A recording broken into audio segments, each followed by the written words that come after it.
კიბოს რა კურნავს? ბავშვებს უნდა გაუკეთდეს ეს ინდური ვაქცინა თუ არა?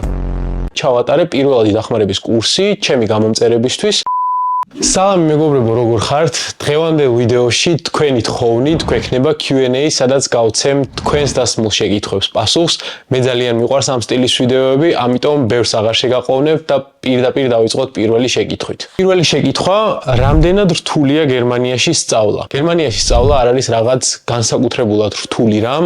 ერთადერთი სირთულე აქ ყოფნაში არის ის, რომ ადამიანს უწევს უცხო გარემოსთან შეგუება, უცხო გარემოში მეგობრების გაჩენა და რა თქმა უნდა ენის ბარიერის გადალახვა, რომელიც რაც არ უნდა კარგად იცოდე ენა, აქ ჩამოსვლამდე მაინც დასაწყისში გვხდება. რაც შეეხება უშუალოდ სწავლის პროცესში სირთულეს, ჩემი აზრით განსაკუთრებული აქ სწავლაში არაფერია, გარდა იმისა, რაც მანამდე ჩამოვთვალე. მეორე შეკითხვა, რა განხრით აპირებთ გაგრძელებას?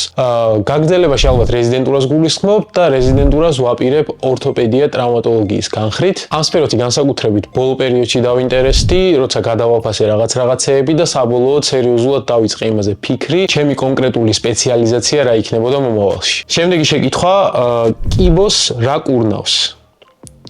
ძალიან ზოგადი შეკითხვაა. მე როცა ვიდეო გადავიღე, იქ ვთქვი, რომ სამედიცინო შეკითხვებით შეგეძლოთ რომ დაგესვათ. ამ შეკითხვაზე პასუხი არის ძალიან მრავალფეროვანი, იმიტომ რომ გააჩნია რა ეტაპზე დიაგნოსტირდება სიმსივნური პროცესი. თავის დროზე დიაგნოსტირებულ სიმსივნურ პროცესს იმ ონკოლოგიური თერაპიის რეჟიმები, რაც კონკრეტული სიმსივნისთვის არის უკვე შემუშავებული გაიდლაინების მიხედვით, როგორც წესი ამარცხებს. თუმცა როგორც მიხვდებოდით, ყველაზე დიდი სირთულე არის იქ, რომ თავის დროზე მოხდეს აღმოჩენა კონკრეტული სიმსივნური პროცესის. ამ თემას ახლა აღარ ჩაუღრმავდები, იმიტომ რომ ეს ცალკე დიდი ვიდეოს თემაა. შემდეგი შეკითხვა არის რეზიდენტურაზე და ეს შეკითხვა არ არის მხოლოდ ერთი, ძალიან ბევრი შეკითხვა შემოვიდა რეზიდენტურის გარშემო. აქვე შემიძლია გითხრათ, რომ რეზიდენტურასთან დაკავშირებით უკვე ერთი ვიდეო მიდევს ამ არხზე, შეგიძლიათ ნახოთ. ის ვიდეო ორ ნაწილად არის გაყოფილი და იქ პირდაპირ ხსნი როგორ შეუძლია ქართულ სტუდენტს სამედიცინო ფაკულტეტიდან გააგრძელოს სწავლა კონკრეტულად გერმანიაში. შემდეგი კითხვა ძალიან საინტერესოა, ნარკოტიკის მავნებლობის შესახებ დასვა ერთ-ერთმა გამომწერმა კითხვა. ზოგადად ნარკოტიკი რო ფართეცნება, ალბათ ჩემი თქმა არ გჭირდებათ და ყველა ნარკოტიკული საშუალება ერევა თავის ტვინის ჰორმონალურ ბალანსში, იმ კონკრეტულ ნივთიერებებში, რომლებიც მესენჯერის როლს, ანუ ერთმანეთთან ნერვული უჯრედების კომუნიკატორის როლს თამაშობენ. ყველაზე უფრო ხშირად გავრცელებული ნივთიერებები ძირითადად ამ პროცესში ერევიან და ხელოვნურად ზრდიან ეიფორიისა თუ კმაყოფილების შეგრძნებას და მოქმედებენ თავის ტვინის ისეთ ცენტრებზე, რომლებიც მაგალითად მოტივაციის, კმაყოფილების და სიამოვნების შეგრძნებაში მონაწილეობენ. პრობლემა კი ის არის, რომ ხელოვნური ჩარევა ესეთ სისტემაში შემდეგ იწვევს ორგანულად მსგავსი სისტემების დაუნრეგულაციას, რაც ნიშნავს, რომ მათი ფუნქცია ქვეითდება მსგავსი ხელოვნური ჩარევის შემდეგ და ადამიანი ხდება კონკრეტულ ნივთიერებაზე დამოკიდებული, უფრო სწორად რომ ვთქვათ, კონკრეტული ნივთიერების ეფექტზე დამოკიდებული. დიდხნიან პერსპექტივაში კი მსგავსი დამოკიდებულება ადამიანს არა მხოლოდ მენტალურად, არამედ ფიზიკურადაც ანადგურებს. საქართველოში ჩამოსვლას და რაიმე პატარა პრაქტიკების ან ლექციასავით ჩატარებას არაპირებ მედიცინასთან დაკავშირებით. სხვათა შორის დაახლოებით 6-7 თვის წინ გაზაფხულზე ჩავატარე პირველადი დახმარების კურსი ჩემი გამომწერებისთვის, რომლითაც ის საჭიროც უნდა გაუზიარე ადამიანებს, რომელიც ჩემი აზრით ყველა ადამიანმა უნდა იცოდეს, რათა შევძლოთ ჩვენს გარშემო მყოფი ადამიანების გადარჩენა იმ კრიტიკულ მომენტში, როდესაც მათი სიცოცხლე საფრთხის ქვეშაა. ამ გამოცდილებით მე ძალიან დიდი სიამოვნება მივიღე და ვიმედოვნებ, რომ იქ დამსწრე ადამიანებმაც ისიამოვნეს. ამ ჩამოსვლაზე ახლა შემოდგომას რომ ვიყავი, მხოლოდ ერთი კვირით ვიყავი და მსგავსი კურსის დაგეგმა, არამედ ლექციის დაგეგმა სამწუხაროდ არ მოხერხდა. თუმცა მომავალში ჩემი მხრიდან სურვილი, რა თქმა უნდა, არსებობს. დიდი სიამოვნებით გაუზიარებდი ადამიანებს იმ ცოდნას, რაც ჩემი განვლილი გზის განმავლობაში დავაგროვე. აცრასთან დაკავშირებით მაქვს კითხვა, ბავშვებს უნდა გაუკეთდეს ეს ინდური ვაქცინა თუ არა? ეს საკმაოდ საინტერესო კითხვაა და საინტერესოსთან ერთად ყოველთვის აქტიური განხილვის საგანია ვაქცინები. სიმართლე რომ გითხრათ, კონკრეტულად ინდურ ვაქცინებზე ინფორმაცია არ მაქვს, ეს ღრმად ჩახედული არ ვარ ჯანდაცვის სფეროში, კონკრეტულად ჩვენი ქვეყნის. რაც შეეხება ზოგადად ვაქცინას, რა თქმა უნდა გაუკეთდეს ბავშვს ვაქცინა. ამის შესახებ შემიძლია დაუსრულებლად ვილაპარაკო და აუცილებლად ჩავწერ ცალკე ვიდეოსაც, რა სარგებელი მოაქვს ჩვენთვის ვაქცინებს და რამდენად მნიშვნელოვანია ის კონკრეტულად ბავშვის განვითარებაში. ეხლა შეიძლება ბევრი ადამიანი მისმეს და არ მეთანხმება, ხდება, მესმის ეს გარკვეული მითებით არის გამოწვეული, რაც არსებობს საზოგადოებაში და სწორედ ამას ემსახურება ჩემი ყველა არხით სოციალურ პლატფორმაზე, რომ სამედიცინო ცოდნა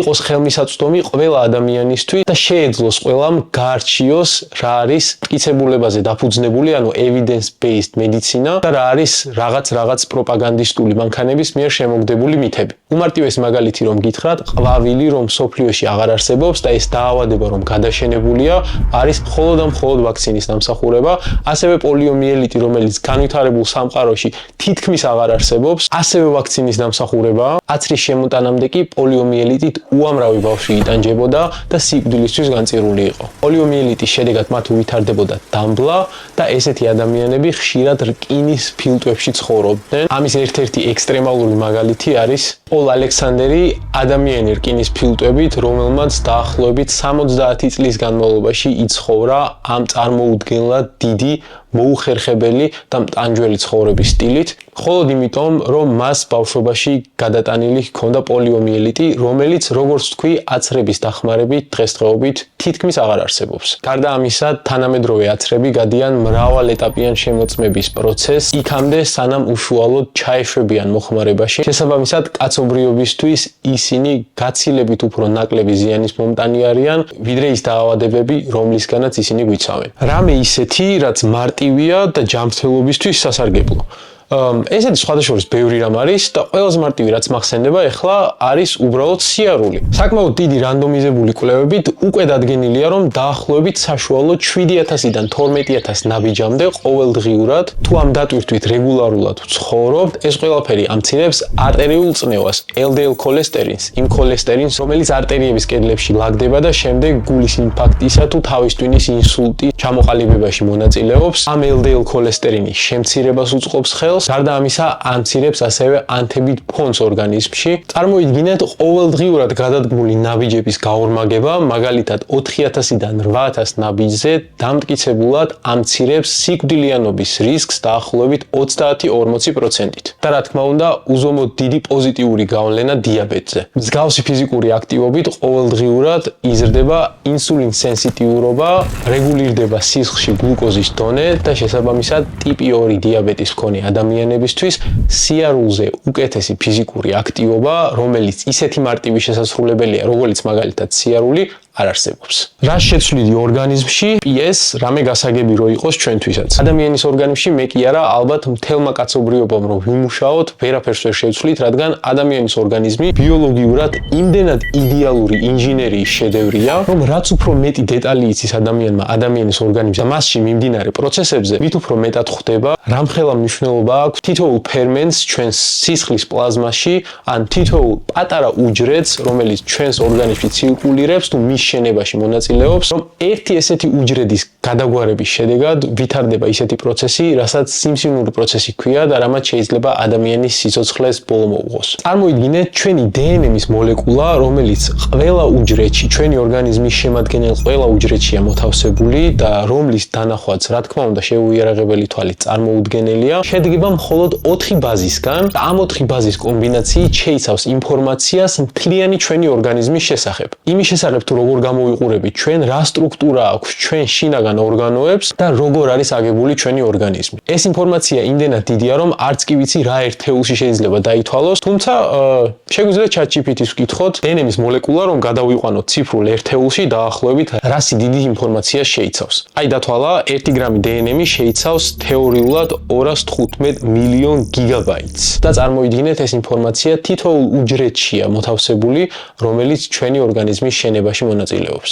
რა იყო საჭირო, რომ ექიმი გამხდარიყავი და როგორ მიაღწია ამ ყველაფერს? პირველ რიგში რაც მახსენდება ამასთან დაკავშირებით არის უდიდესი მხარდაჭერა ჩემს გარშემო მყოფი ადამიანების და განსაკუთრებით ოჯახის. მათ გარშე უბრალოდ ვერ შევძლებდი ამ ყველაფერს და ვფიქრობ, ეს არა მხოლოდ ჩემ შემთხვევაშია, არამედ ყველა იმ ადამიანის შემთხვევაში, რომელიც თავის ცხოვრების გზაზე რაღაც კონკრეტული მიზნისკენ მიიწევს, ამ მიზნისკენ სვლაში უდიდეს და გადამწყვეტ მნიშვნელობას თამაშობს შენს გვერდით მყოფი ადამიანების მხარდაჭერა. გარდა ამისა, რა თქმა უნდა, სურვილი იმისა, რომ თქვენი ენერგია და დრო დაუთმოთ იმ კონკრეტულ რაღაცას, რისკენაც ისწრაფვით, განსაკუთრებით ისეთ მომენტებში, როდესაც ენთუზიაზმი იკლებს და გიწევს, რომ დაძლიო და გადალახო ეს დაბრკოლებები. როგორ გავიწმინდოთ ცხიმიანი ღვიძლი? წამლებით დატვირთული. ესეც არის უდიდესი მითი, რაც სამწუხაროდ არასწორი კომუნიკაციით ამ სოციალური მედიებით უკვე ძალიან გავრცელდა საზოგადოებაში. არ არსებობს ღვიძლის გაწმენდა, არ არსებობს არანაირი დეტოქსი მედიცინაში, რომელიც დადასტურებულია და მოქმედებს. ესეთი რაღაც დაივიწყეთ. წარმოვიდგინეთ, რომ საერთოდ არ არსებობს, იმიტომ რომ რეალურად მსგავსი სიტყვები, რომელ წინადადებაში შეგხვდება, ჩათვალეთ, რომ ის წინადადება მინიმუმ რეალობისგან შორს არის. ღვიძლი არის ორგანო, რომელსაც ჩვენი დახმარება დეტოქსში ან გაწმენდაში არ ჭირდება. ღვიძლი თვითონ აკეთებს ამ ყველაფერს. ყველაზე კარგი რაც შეგვიძლია გავაკეთოთ, არის ის, რომ ალკოჰოლით და სხვადასხვა ტოქსინებით უბრალოდ არ გადავტვირთოთ მისი ფუნქცია. დანარჩენი ღვიძლს შეუძლია დამოუკიდებლად გააკეთოს. ღვიძლის გაცხიმოვნებას რაც შეეხება, ამ შემთხვევაში არსებობს ორი ტიპის ღვიძლის გაცხიმოვნება, ალკოჰოლური და არაალკოჰოლური და ამ შემთხვევაშიც მეტაბოლური პროცესების დარღვევით, ანუ რაც აქამდე ვახსენე, მაგალითად გადაჭარბებული ალკოჰოლის მიღება, დიაბეტის ქონა, ჭარბიწონა ან ზოგადად ლიპიდების ცვლის დარღვევა შეიძლება იწვევდეს ღვიძლის გაცხიმოვნებას. ამ შემთხვევაში კი ჯერ უნდა გამოვიკვლიოთ მიზეზი და ის სტადია, რა სტადიაშია ღვიძლის გაცხიმოვნება და შემდეგ რა თქმა უნდა პროფესიონალის მხრიდან მივიღოთ დანიშნულება. შემდეგი კითხვა სწავლასთან დაკავშირებით, როგორ ავითვისოთ ამდენი მასალა, ისე რომ თან არ დაგვავიწყდეს მასალაც და თან ხარისხიც არ დავარდეს. ეს ძალიან საჭირო შეკითხვაა. ამ შეკითხვამ თავის დროზე მეც შემაწუხა და სამწუხაროდ მაშინ პასუხი ვერ ვიპოვე, მაგრამ დღესდღეობით უკვე შემიძლია ამაზე გიპასუხოთ. არსებობს ორი მეთოდი, რომელთა კომბინირებითაც შევძლებთ, რომ ნებისმიერი სიდიდის მასალა, რა თქმა უნდა, შესაბამისი დროის ინტერვალში დავიმახსოვროთ და ის, ასე ვთქვათ, ჩვენ გრძელვადიან მეხსიერებაში გადავიტანოთ. ამ ორ მეთოდს ქვია active recall და spaced repetition. ამასთან დაკავშირებითაც ადრე დავდე ვიდეო, მაგრამ აქ მოკლედ დავხსნი. active recall არის მეთოდი, რომლის დახმარებითაც ადამიანი ახალ ინფორმაციას კითხვების სახით უკეთებს ფორმულირებას და შემდეგ, როდესაც ამ ინფორმაციის გამეორებაზე მიდგება საკითხი, ამ კითხვების საშუალებით იმეორებს. ამით ხდება აქტიურად, ასე ვთქვათ, ჩვენი თავის გამოკითხვა, რა დროსაც ჩვენი ტვინი აქტიურად ჩართულია გახსენების პროცესში, ეს რა თქმა უნდა ამარტივებს დამახსოვრებას. რაც შეეხება spaced repetitions, spaced repetition-ი გვაძლევს კონკრეტულ ინტერვალებს, რა ინტერვალებით უნდა გავიმეოროთ ესა თუ ის ინფორმაცია, იმისთვის რომ ის ჩვენს მეხსიერებაში დარჩეს. ეს ორი მეთოდი კი საბედნიეროდ უკვე ერთ აპლიკაციაშია კომბინირებული და ამ აპლიკაციას ქვია ანკი. ანკის კარტები კონკრეტულად ამ ზაფხულსაც, როდესაც დამამთავრებელი სახელმწიფო გამოცდისთვის ემზადებოდი, ძალიან დამეხმარა და ასე ვთქვათ, ეს არის ჩემი აზრით ყველაზე ოპტიმირებული მეთოდების კომბინაცია, როგორ შეგვიძლია კონკრეტული ინფორმაციის დამახსოვრება ყველაზე უფრო მაღალი ეფექტურობით. დღევანდელი Q&A-ისთვის სულ ეს იყო. მადლობა მინდა გადაგიხადოთ. უამრავი კითხვა დაიწერა და inbox-იც უამრავი შეკითხვა მივიღე. სამწუხაროდ ეს კითხვები რა თქმა უნდა ერთ ვიდეოში ვერ ჩავატიებ, მაგრამ ამ ფორმატის ვიდეოები მე ძალიან დიდ სიამოვნებას მანიჭებს და გპირდებით, რომ რეგულარულად გავიმეორებ ხოლმე და მოგცემთ საშუალებას, რომ თქვენი კითხვები ჩემამდე მოვიდეს და ვიდეოს სახით გიპასუხოთ. ახლა კი ის გადაგრჩენიათ, დალაიქოთ, გამოიწეროთ არხი და დაელოდოთ შემდეგ ვიდეოს.